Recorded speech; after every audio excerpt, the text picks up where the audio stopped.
So let's have a little chat, shall we? I feel like, talking about a few things. You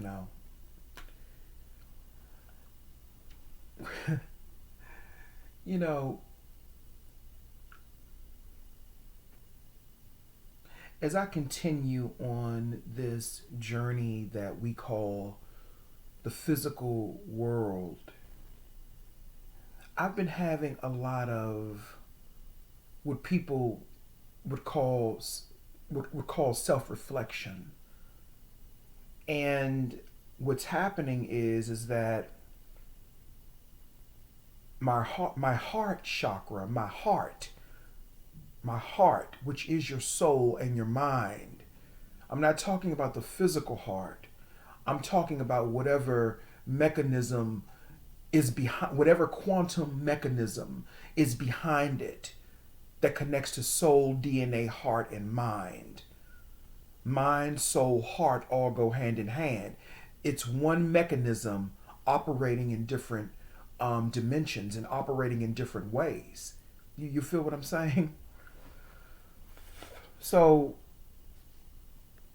as I go through this physical journey that we call life, this temporary journey that we call life, because we are organic material and eventually we will expire.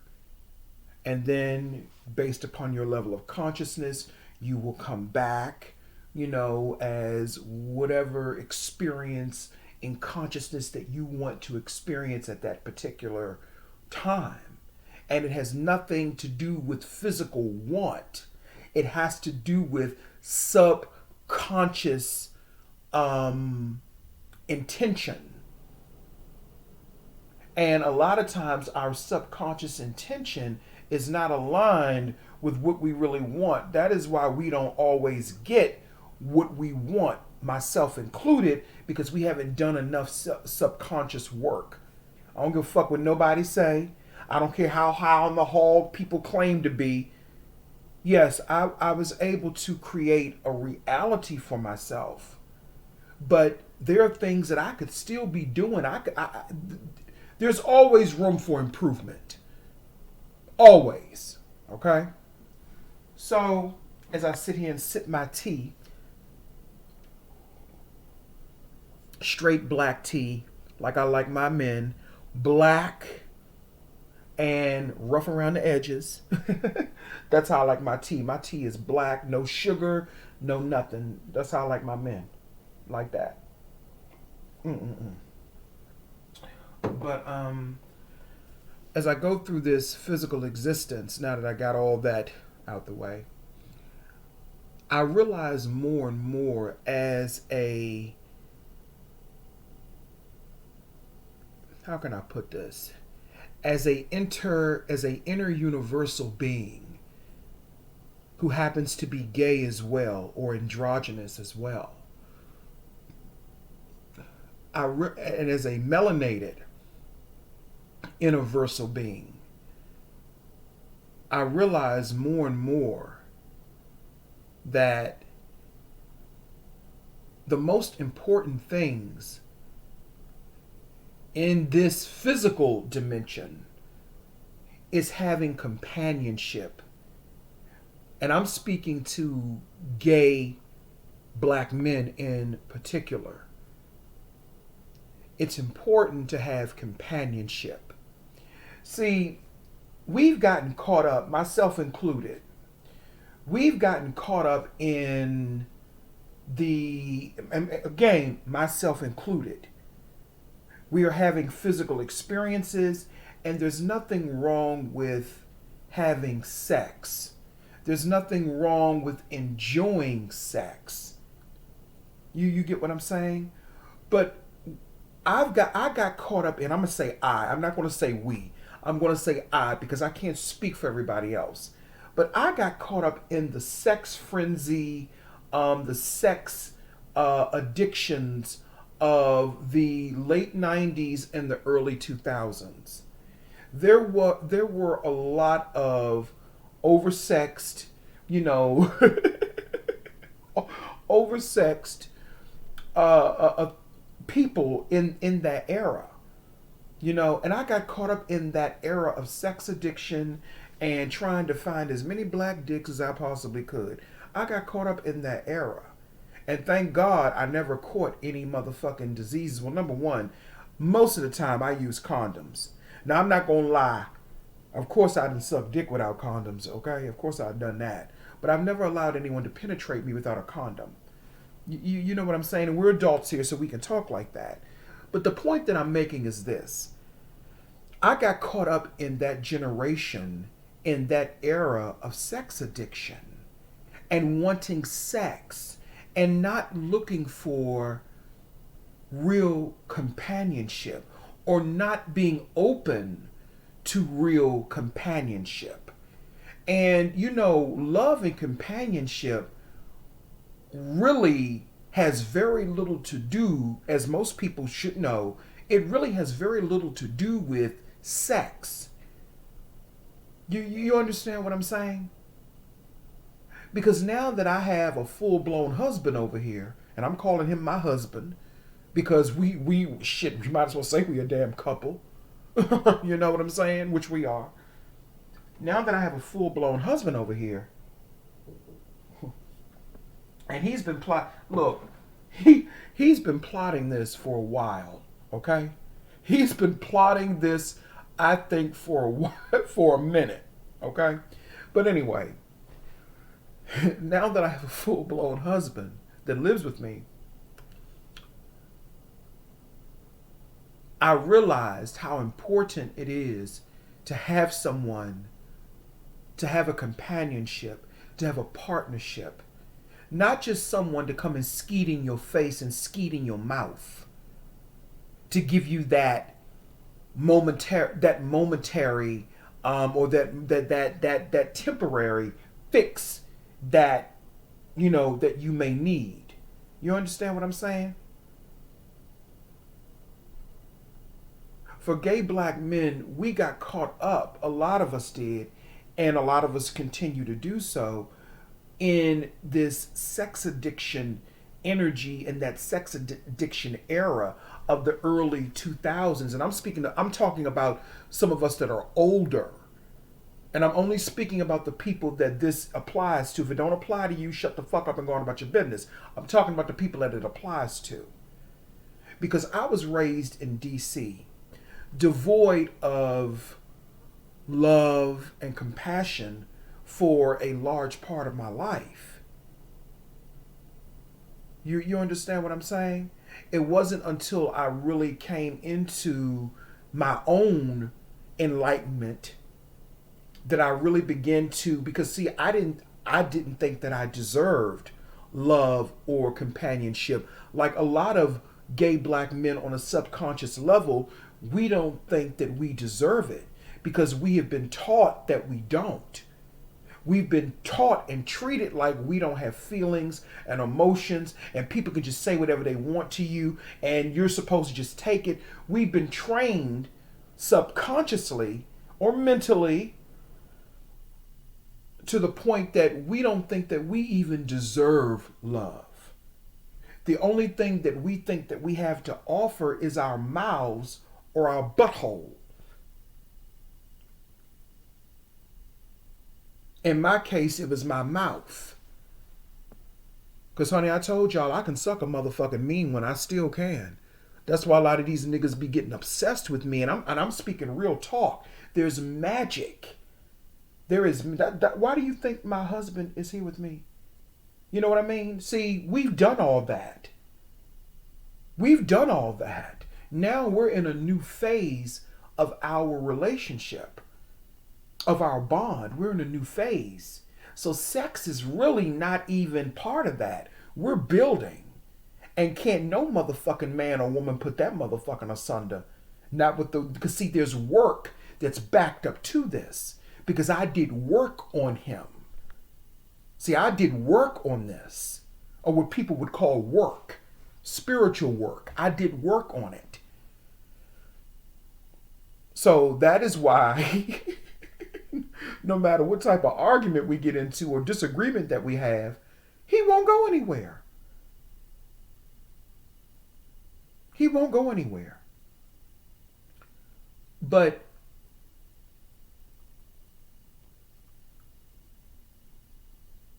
we've been taught that we don't deserve love. And me and my husband, I'm calling him my husband, me and my husband, we are in a new phase of our, relationship where truthfully sex is like, whatever. Whatever. Because, when you have a bond with somebody, a true bond, sex is not the ruling factor. See, the problem with us as gay black men, the problem with us is that we have been, because we're working with so many different energies, chaotic, uncontrollable energies, that, and I'm including myself in this, we're sexual beings. We're very sexual, and there's nothing wrong with that. We're very passionate. But what happens is when that passion has no direction, when that passion has no balance within it, then it can run amok and become just a sex addiction frenzy of multiple partners, because what we're really looking for is masculine validation and energy. And we're looking for love. We're looking for a certain state of consciousness. And that is why we like to suck the penis, because the penis is supposed to be connected to the penile gland. So we're looking for a certain consciousness when we're doing all of these acts. See, people think, oh, they're just some faggots, and oh, they're doing this and they're doing that. No.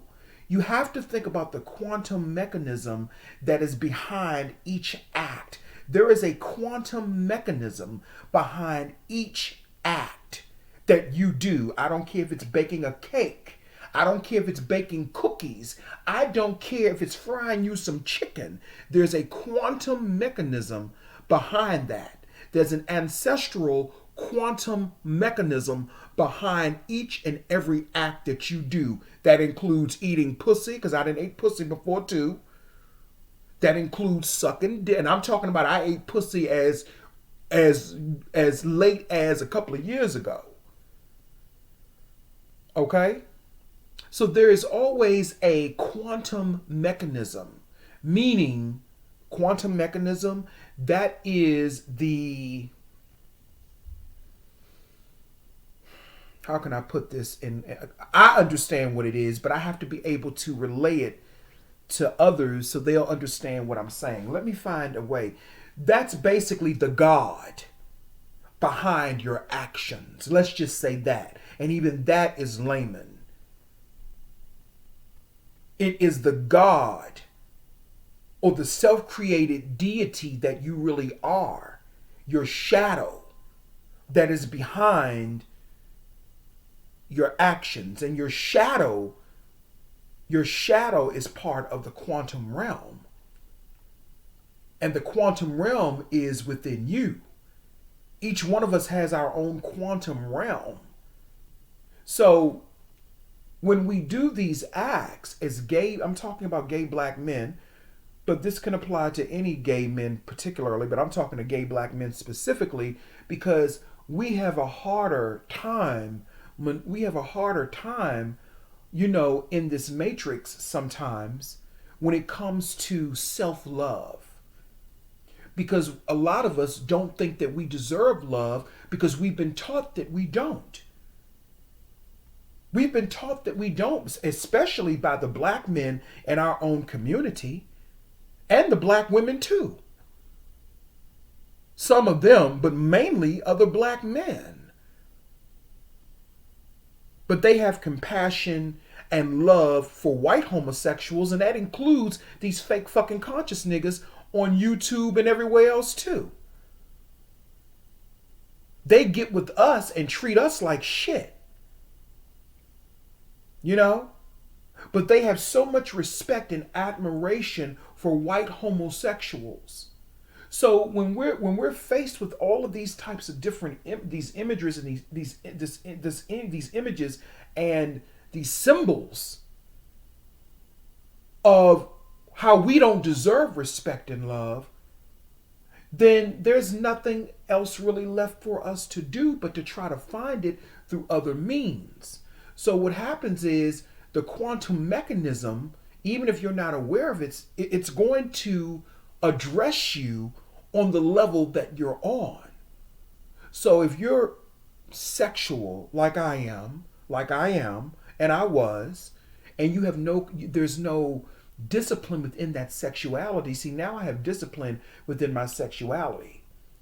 I have discipline because now I know that what I have now is not worth destroying for 5 minutes of pleasure. You get what I'm saying when I say that?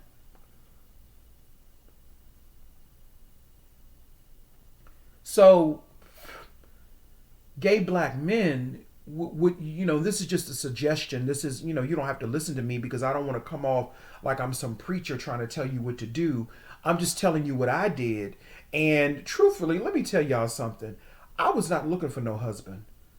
I was looking to continue living my life, doing what I wanted to do, having fun with the men that I wanted to have fun with. That includes getting whatever dick that I wanted. Okay?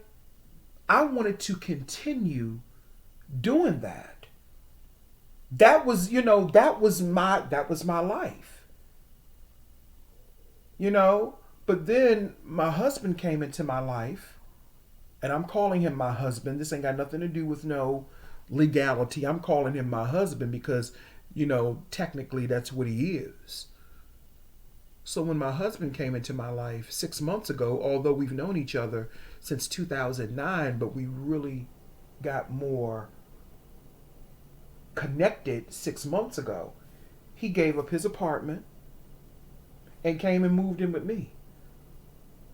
It wasn't even he just moved, like I told you, he just moved in with me. You know what I'm saying? He's in my space. He moved in with me. And I think he has been plotting and planning this he was planning this for a minute. But the one good thing about it is he makes sure that I'm good. He makes sure that I am good. You understand what I'm saying? He pays the rent. He pays the rent, so that's one good thing. I ain't got to worry about that. He took over the rent. He said, "Oh, you ain't got to pay that no more. I'll take care of that." I was like, "Oh, okay." He takes care of that, so I don't have to worry about certain things anymore. You understand what I'm saying? So, as gay black men, we have to retrain our minds to know that we are deserving of love and companionship. And love and companionship has nothing to do with spreading your ass cheeks and getting dick in your mouth. That has nothing to do with love. I didn't look. Listen, child. I didn't been with the trade, child. I know. I didn't had to trade. I didn't done all that shit, child. I didn't been with most of the men that I've been with. All of them I've been with have been trade, child. Okay. And one of the most famous pieces of trade that I had was Christopher Barry, Marion Barry's son. But that was my motherfucker. That was my heart. I loved him. He was a sweetheart and a powerful fucking man. He was a very powerful man. He liked what he liked. And I think Christopher was openly bisexual. I don't think, or whatever. I don't think he really cared what people thought. As a matter of fact, I know he didn't because of how he approached me. You see what I'm saying? That was one other, I can say, let's just say, experience, because I can't really say he and I were in a relationship, but we had an experience with each other. That was one other positive experience. See, Christopher, he taught me that I deserved love. He taught me about love. And it wasn't him talking, it wasn't him saying, oh, you deserve love. It was what was coming from the quantum mechanism behind our connection. So you have to pay attention to the quantum mechanism behind each and everything that you do. You have to understand it. We're not going to always catch everything. But you have to understand that there's a quantum mechanism. Because, see, Christopher prepared me for this, where I'm at now. And I have to, although I don't fool with her husband anymore, I don't really fool with her husband. But there was, I'm not going to get into this. I'm going to keep that on the back burner. But let's just say this. Someone told me, a very high level, let's just say oracle, told me that this was going to happen. Let's just say that. And I have to give credit where credit is due. You know what I'm saying? They told me this was going to happen. That Christopher was the road that would lead me to my real twin, which is my husband. And what's so, you know what's so interesting? Back during that time in 2016, I was messing with both Christopher and my husband at the same time. Now, of course, they didn't know each other. Of course, they didn't know each other. But I was messing with both of them at the same time, child. Listen, I was a mess. In my 20s and fucking 30s, I was a mess. Now that I'm in my fucking 40s, I know that's still young, but I've calmed down a little bit because I'm getting old now. So I've kind of calmed down. But when I was in my 20s and 30s, child, honey, I had plenty of motherfucking boyfriends, okay? Plenty. Or let's just say plenty of men that I could experience with. Plenty of them. Plenty of them, child. Okay? Every time you turned around, I had a new motherfucking dude on my motherfucking arm. You know? So I've had a lot of fun, you know, but here in the past couple of years, because of everything that's been going on, you know, with, you know, COVID and, you know, all of the things that have come with this tragic, you know, pandemic. You know, it was, you know, I really think that this was an opportunity for people to do a lot of self-reflection. But because we're not looking at it as a way to raise our consciousness, people get stuck. They get stuck in the same way of thinking. And I think that COVID and all these things was an opportunity for us to just sit and self-reflect and to really discover the things that are most important. And that's what I'm saying to gay black men. The thing that is most important is having companionship and having somebody there for you when you need them the most. Because most of those niggas whose dicks we suck, most of those motherfucking niggas, they're not going to be there.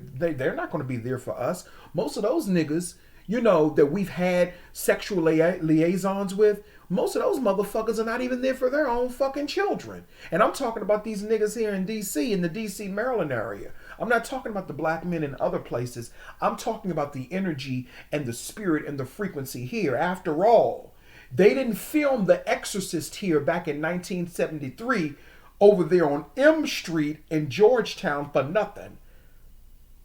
There's a reason why they picked this location here in the DC area to film that movie, and not to mention the real story behind The Exorcist, which you could say is the quantum mechanism, or an example of quantum mechanism.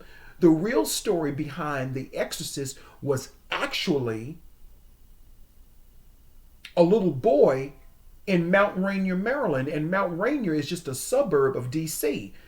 It's less than 10 minutes away from DC, and it happened in the 1940s.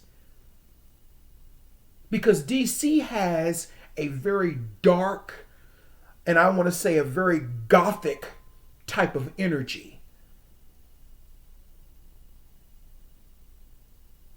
It does. There's a very sinister type of dark energy here in DC. And when I say dark, I don't mean in terms of hidden. I mean dark. And that is why, that is why they were able to film that motherfucking movie here. So it makes sense why the people in DC act the way that they do. Especially the black men here. So the point that I'm making is this: most of those niggas that we done been with and shit, them motherfuckers, they don't even give a fuck about their own fucking children, let alone us. So we have to retrain our minds to know that we deserve love as gay black men. And we have to understand that that's not coming from somebody putting their dicks in our mouths. You understand what I'm saying? If white men want to do that, let them do that. Let them continue to operate on that lower vibration and frequency that they're on. For those white men that applies to. But what I was going to say earlier is that I wasn't looking for no husband. I wasn't looking for no boyfriend, whatever you want to call it. I wasn't looking for anybody to be living with me. I was fine living by myself. But my husband, he came up in here in July, and changed all of that. He moved in, and the rest has been history. And like I said, he takes care of the rent. I ain't got to worry about that. I really don't have to worry about anything. He goes out. He works hard. I don't have to work hard anymore. He takes care of me. I don't have to work hard anymore. So I guess you can say I'm in the feminine role. Okay? I'm in the feminine role. I do all the cooking. I do the cleaning. I do that type of shit. Because I'm a damn good motherfucking cook. And I know how to decorate my apartment. And, and stuff like that. He wants to, he was telling me that he wants to buy some stuff. He wants to put a flat screen TV on the wall out there in the living room. He wants to buy new furniture and stuff like that. He said he wants to really, he wants to enhance our home. I'm going to let him do it. He pays the rent. This is his house. And that's why it works between us, because I let him continue to be a man. I continue to let him be a man. He goes out with his friends, his male friends who are heterosexual and straight. He goes out with them. He goes and plays cards with them. He goes and drinks his beer with them. He does everything. I ain't blowing up his phone. I don't do any of that. He goes out, he does what he wants to do. I know he's coming home to me. I know he is. He's coming home to me. And I don't say that in an egotistical, arrogant way. And, like trying to, because some people, they'll try to say, well, no. I'm just making a point that these are the things that are most important. But this was not what I was looking for consciously. But the quantum mechanism that I am connected to had other plans. The quantum mechanism that we don't really see physically can have other plans for you. And in actuality, let me say this. I have to backtrack a little bit. Maybe I did create this because I did a lot of what people would call spell work, even though that word is really layman in some ways. But let's just say this: I did a lot of spell work to create a reality where I was surrounded by people that would lift me higher. To surround myself with people who genuinely did love and care about me. I did a lot of spell work for prosperity and wealth. And all of that is part of prosperity and wealth. Money is a small part of prosperity and wealth work. Money is a side effect. But the real shit, the real thing that you want in prosperity and wealth is health, love, self-love, and being surrounded by people that continuously lift you higher. See, that is why Betty White, my motherfucking girl, I don't give a fuck what nobody say, that is why Betty White lived to be the age that she was. Most of us won't even see that. But that is why. Because see, Betty White, number one, Betty White was a powerful motherfucking witch. She was a powerful motherfucking witch, number one. Number two, Betty White knew what was important in life. And her husband, Alan London, I think that was Alan Ludden or something like that, when he died in the 1980s, she never remarried because she said, how can you top that? He was the love of her life. He was her soulmate. She said it doesn't get any better than that. How can you top that? That is why she had that glow about her. That is why Betty White lived so long, because she knew what the important things were in life. Same thing with Dolly Parton. Dolly Parton has an energy about her that is very kind and very pleasant. And yes, I know I'm talking about white people, but that's okay. And if you got a problem with it, fucking unsub. Because there are some of them that do have more access to melanin than others. And one thing that I do respect about Betty White, many things I respect about her. Number one, she was talented. She was funny as hell on the motherfucking Golden Girls. Every gay guy loves the Golden Girls. That's one of my favorite shows. And she was funny as hell on Mama's Family as well. And she was talented as a motherfucker. She was talented as a motherfucker, okay? So, I forgot what I was going to say, child. I forgot what I was going to say. Oh, yeah. One thing I really admire and respect about her is that she took a risk back in the 1940s or 50s. I believe it was the 40s when she had her own show or something like that. And she allowed a black man, a black guest, to come onto her show. And that was really prohibited at that time. But she allowed that to happen anyway. She said, I don't give a fuck what you all think. He's coming on. Fuck you, basically. I do what the fuck I want to do. And I have respect for her for taking that type of risk. You know what I'm saying? So I have some respect for her and her talent.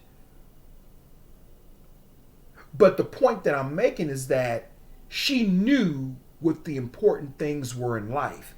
That is why she's an example. I'm just saying she's an example of wealth and prosperity, in the sense she knew what were the important thing, the most important things in life. She knew what they were.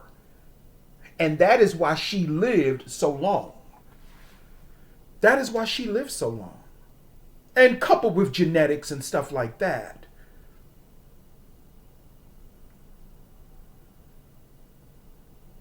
But what I'm saying to gay black men is that,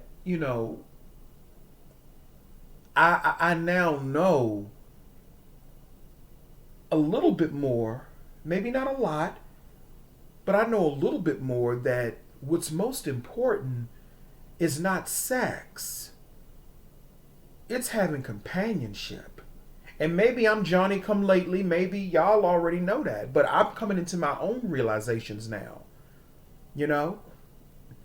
And when you do have sex with your partner, it's so the orgasm, the orgasmic experience is so universally explosive that it goes beyond anything that you could possibly imagine, because you two have such a wonderful bond with each other. But it gets to a place where you ain't even got it. Just sitting next to my husband gives me an orgasm. You know what I'm saying? It ain't even about all that. Just being next to him, just talking to him. You know?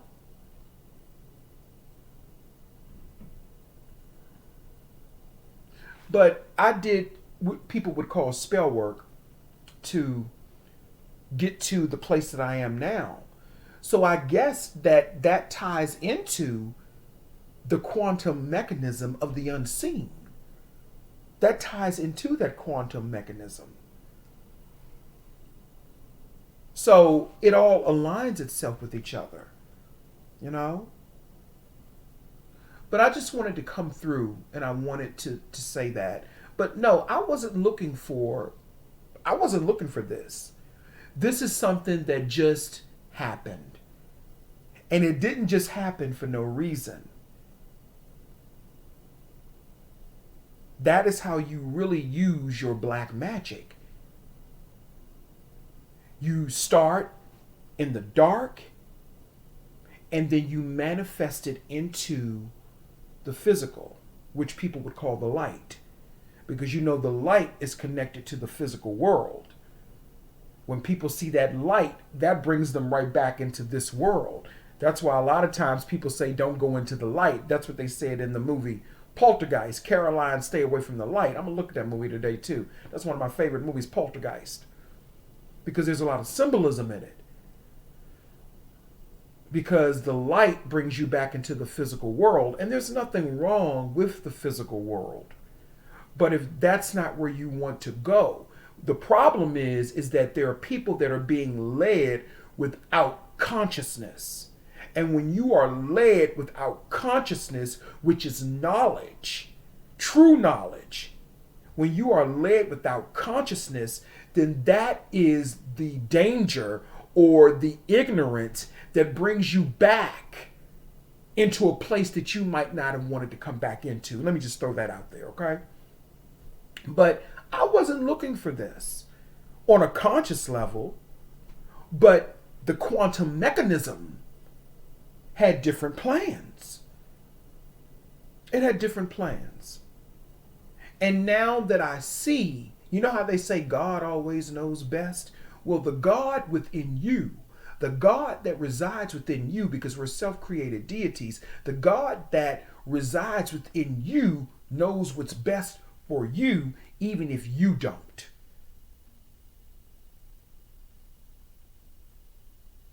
Even if you don't. And this was the best thing for me. This was the best thing for me. I could not get him out of here now, even if I wanted to, okay? I couldn't get him out of here now if I wanted to. I could not get him out of here now if I wanted to. I couldn't. And I don't want to. Ever. I don't ever want him to leave. You know what I'm saying? And like I said, my friend, he's a lot older than me. He's in his 50s. I'm 42. And I'm glad that I'm in a relationship with someone that's, I've always liked, I told y'all, I've always liked older men. I've always liked men that were 10, 12 years older than me. You know what I'm saying? So when I'm 50, I'm gonna want somebody that's shit 62 or something like that, but I'll have it already.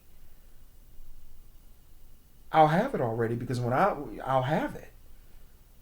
I will have that. You know? So it's about love and companionship and knowing that you deserve it.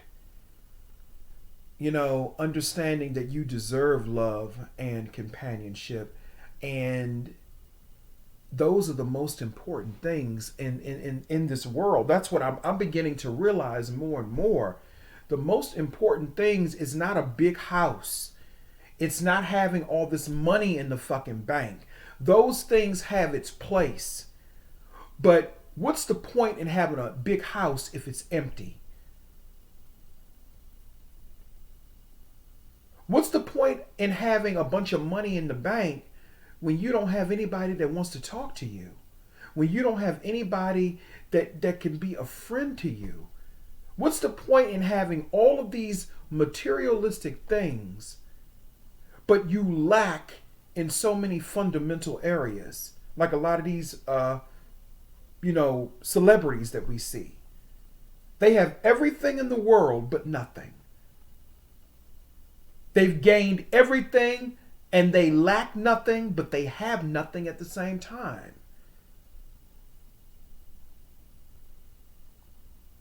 I like people more than I do money. I like people more than I do houses and materialistic things. I like and love more than I do money and materialistic things. That's just me. And I'm not saying that if somebody said, I'll give you a mansion and put $1 million in your account, you think I'm going to turn that motherfucking shit down? Fuck no. But I don't want that at the expense of losing what's most important. And to me, what's most important is having companionship, having people around you that love you and lift you higher, having loved ones around you that are honorable to you, that treat you right, that respect you, that love you, who don't tolerate you, but they celebrate you. Like Stephanie Mills said in one of her videos, in one of her interviews, she was saying there's a difference between being tolerated versus being celebrated.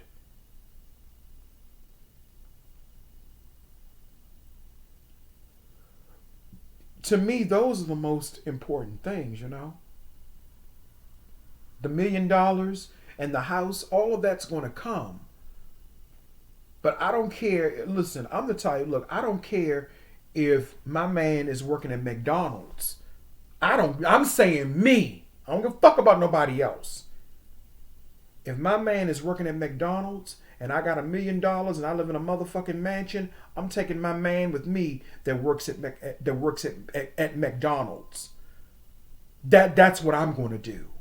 Because see, that man that works at McDonald's is going to be the one that is going to be there for you when you fucking need him.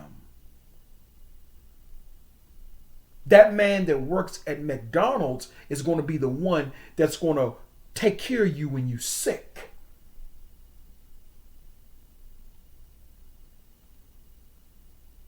See, I'm not wrapped up into this diaspora of fakeness. I don't have to have a man that makes $1 million a year. I don't have to have that.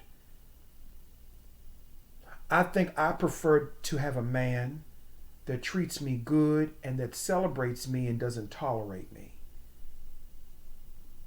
And see, what's interesting is that, when my friend first moved here, we had a lot of arguments and disagreements, but that's okay. That's okay because, and I'm saying this to gay black men, that's okay. As long as it doesn't get, physical or anything, it's okay because you need to have those arguments in the beginning in order to grow throughout the course of your union. You need to have those arguments and disagreements. That's all part of being a couple, being, married, or being in a relationship. You need, because what happens a lot of times is, and I want to say this too before I go, don't walk away from someone just because you have a disagreement. See, that's what those niggas do over there in the conscious community. They have a disagreement with somebody and they cut the person off. You know what I'm saying? That's what black people do to other black people. But you motherfuckers, you sit up and you take abuse from white people 24 hours a day. You will try to make peace with them, but you get into a conflict with another black person and you just simply want to cut them off and walk away. That's very telling. I'm speaking mainly to black men. That's very telling. Very telling about you. Very, very telling about you. Very much so. See, that's what they teach over there in that dumb fuck conscious occult community. They don't believe. That's why I say a lot of them who say their hearts are light as a feather, it's really not. It's really not. It's not. It's not. But when you get into a disagreement with your partner or your husband or whatever you want to call it, don't just walk away over a disagreement if it's not something that you got to walk away from. You know what I'm saying? Because most things can be repaired by sitting down and listening to your partner and you two listening to each other. Most things can be prepared. I'm sorry, not prepared, repaired. Repaired. Most things can be repaired when you sit down and you just listen to each other. Because when my friend first moved in, we got into a lot of arguments. And when I say we had some pretty rough arguments, no violence or anything like that, misunderstandings, miscommunication. Because when you come from a background like I come from, I don't know that I know now, but I didn't know, because my family is so toxic and they didn't teach me anything. I had to learn things on my own, which is okay, which is what you're supposed to do anyway. But because my family is so toxic, I didn't know the difference between someone being tired versus someone not wanting to be bothered with you. Because my family always treated me and other relatives as well, not just me, like they didn't want to be bothered. So when my friends sometimes would display certain characteristics, I didn't know that he was just tired. That it wasn't about him not wanting to be bothered with me. And I misinterpreted that. And sometimes I still do. Because I'm still learning, and that's okay. And that's okay. That's okay if you have disagreements. But don't walk away from something if it can be repaired. Because most things can be repaired. Now, I'm not talking about physical violence and, things that can harm you. I'm not talking about that. You have to walk away from some things. But some things they can be repaired. Most things can be repaired with just you two sitting down, talking it out like me and my husband do. That's what we do. We sit down and we talk things out.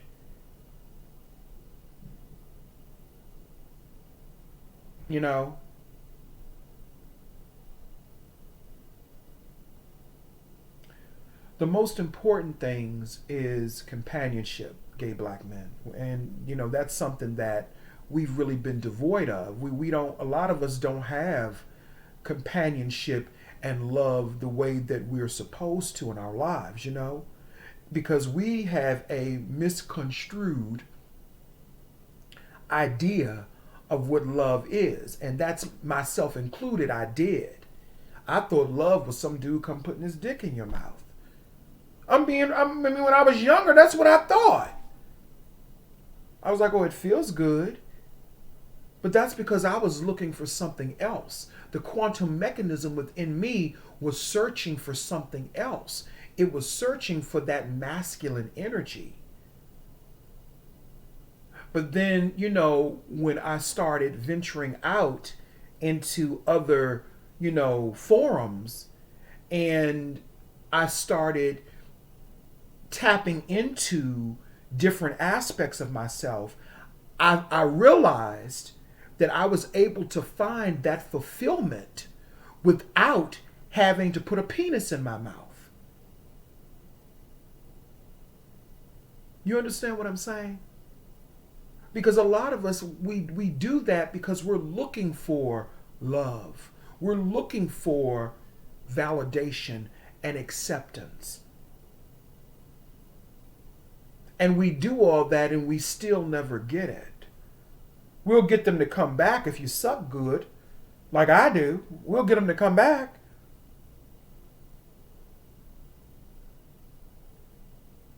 You know what I'm saying? But as gay black men, we've been devoid and we've been shut out of that. We see gay white men, they always, are in relationships and got, they always have that because they understand what's most important. They understand that.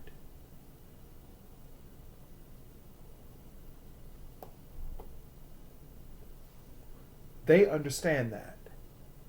They understand the things that are most important. Okay? So anyway, that's really all I have to say. That's really all I have to say. Just know what's most important. That's all I wanted to say to gay black men. Know what's most important for you. All right.